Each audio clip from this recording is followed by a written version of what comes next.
On March 19th, the Hong Kong government passed a new national security law that has been criticized by several Western countries and rights groups. The Safeguarding National Security Law revises the existing regulations and penalties and adds 5 new categories of offences: treason, insurrection, espionage and theft of state secrets, sabotaging national security, and external interference.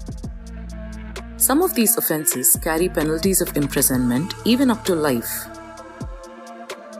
The law, also known as Article 23, was passed after a rushed public consultation.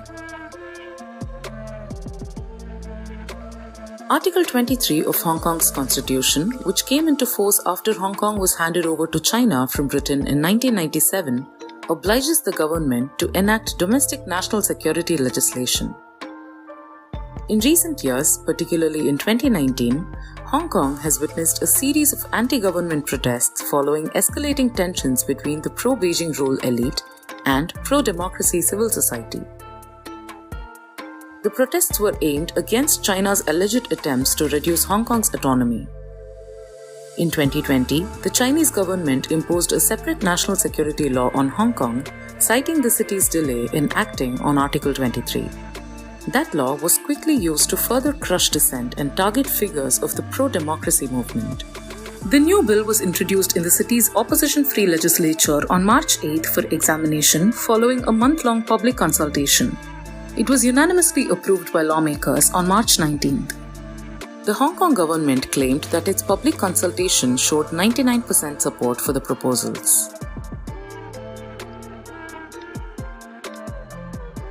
The legislation expands upon the 2020 Beijing-imposed security law, encompassing offences related to theft of state secrets, treason, insurrection, national security, and external influence. It includes prison sentences of up to life for treason, insurrection, sabotage by colluding with external forces to damage public infrastructure, and inciting members of the Chinese military to mutiny. Further, it imposes 20 years of imprisonment for espionage and 10 years for the unlawful disclosure of state secrets and sedition.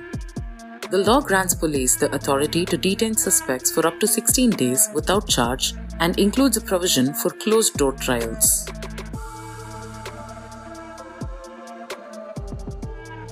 The United Nations has described the law as quote-unquote, a regressive step for the protection of human rights in Hong Kong.